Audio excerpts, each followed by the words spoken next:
আমাদের রমজান মাসের আগে একটা মাস যাকে আমরা বলি শাবান। এই শাবান মাস, রমজান, তারপর শাওয়াল, জিলকিদা, জিলহিজ্জা, এরকম করে 12 খানা মাস আল্লাহ রাব্বুল আলামিন দিয়েছে। এই শাবান মাসকে কেন্দ্র করে সহিহ হাদিসে পাওয়া যায়, নবীজি বলছেন, খাস করে মা আয়েশা সিদ্দিকা রাদিয়াল্লাহু তাআলা আনহা নিজেই বলছে যে পুরো বছরের মধ্যে সব থেকে বেশি নবীজি ইবাদত করতেন, সিয়াম পালন করতেন, সেটা হচ্ছে শাবান মাস। মানে শুরু থেকে নিয়ে টানা সিয়াম পালন করতেন, শেষের দিকে অল্প কয়েকটা দিন নবীজি বাদ দিতেন। তাহলে এই শাবান মাসটাতে বেশি বেশি করে আমাদেরকে নফল সিয়াম পালন করতে হবে, নফল নামাজ পড়তে হবে, বেশি বেশি করে আল্লাহর সিফতসানা, আল্লাহর দাসত্ব আমাদেরকে করতে হবে। তাহলে তারপরে পরে যেটা মাস আসছে সেটা হচ্ছে রমজানুল মুবারক, মাগফিরাতের মাস, রহমতের মাস, নেকিকে লুটে নেওয়ার মাস, সমস্ত গুনাহগুলোকে ধুয়ে মুছে সাফ করে নেওয়ার মাস। এটি হচ্ছে রমজানুল মুবারক। এই মাস সম্পর্কে আল্লাহ রাব্বুল আলামিন সুন্দরভাবে কোরআনের মধ্যে আলোচনা করেছেন এবং আল্লাহ রাব্বুল আলামিন এই মাসটাকে কেন্দ্র করে নিজে প্রস্তুতি নেন, নিজে তৈরি হন, নিজে ফেরেশতাদেরকে নিয়ে মিটিং করেন, পরামর্শ করেন।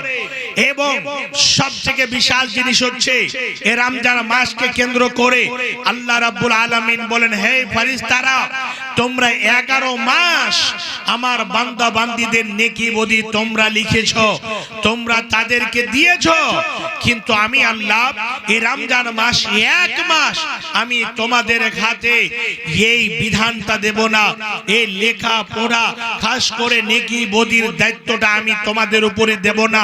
আমি আল্লাহ নিজ হাতে রাখবো। আমি আল্লাহ আমার বান্দা বান্দীদেরকে খাস করে কে কতটা নেকি করবে, কে কতটা বদি করবে, গুনাহ করবে, ভালো করবে, মন্দ করবে, আমি আল্লাহ তাদের ফলাফল নিজ হাতে দেব।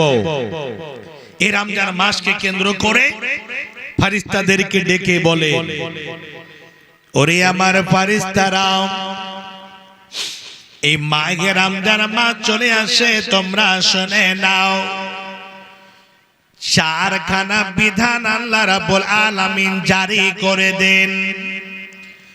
রমজান মাসকে কেন্দ্র করে আল্লাহ রাব্বুল আলামিন ফেরেশতাদেরকে ডেকে বলেন, তোমাদের উপরে 4 খানা কাজের দায়িত্ব আমি দিয়ে দিলাম। শোনো, 1 নাম্বার হলো জান্নাতের 1 2 করে 8 খানা দরজা রয়েছে, 8 খানা দরজা তোমরা খুলে দাও।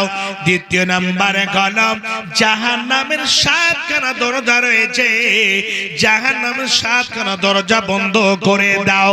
3 নাম্বার হলো আল্লাহর রহমতের গেট। আল্লাহ রাব্বুল আলামিন বলেন, রহমতের গেটকে খুলে দাও, এই রহমতের গেট যেন বন্ধ না থাকে। 4 নম্বরে হলো শয়তানদেরকে শৃঙ্খলাবদ্ধ করে দাও। আমার বান্দা বান্দীরা সুন্দরভাবে সিয়াম পালন করবে, সুন্দর করে নামাজ আদায় করবে, ইবাদত বান্দেগি করবে, নিজের গুনাহগুলোকে ক্ষমা করিয়ে নেবে। এই রমজান মাসকে কেন্দ্র করে আল্লাহ রাব্বুল আলামিন বলেন, শয়তানদেরকে বেঁধে দাও, শয়তানগুলো যেন আমার বান্দা বান্দীদের মধ্যে বিভ্রান্তি সৃষ্টি না করতে পারে। এই রমজান মাসকে কেন্দ্র করে আল্লাহ রাব্বুল আলামিন নিজে খাস করে প্রস্তুত হচ্ছেন, প্রস্তুতি নিচ্ছেন, তৈরি হচ্ছেন। কেন দিলেন? 11 মাস এই যে ঠান্ডার মৌসুম চললো, এই ঠান্ডার মৌসুমটা কয়েকদিন থেকে দিন হচ্ছে, রৌদ্র হচ্ছে, কিন্তু কয়েকদিন আগে এত ঠান্ডা, হাড় কাঁপানো শীতের মৌসুম। আল্লাহু আকবার। কেন ঠান্ডা হয় আর গরমটা আবার পর্যন্ত কেন হয়? হাদিস যদি শুনি তাহলে বুঝতে পারবো।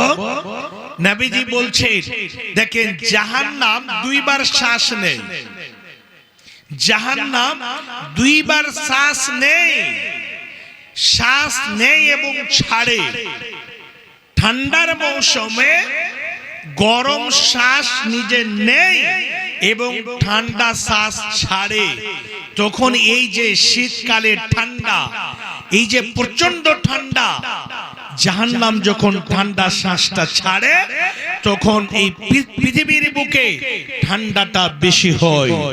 আবার যখন গরমের মৌসুমে গরমটা বেশি হয়, জাহান্নাম আবার ঠান্ডা শ্বাস নেয় এবং গরম শ্বাস ছাড়ে।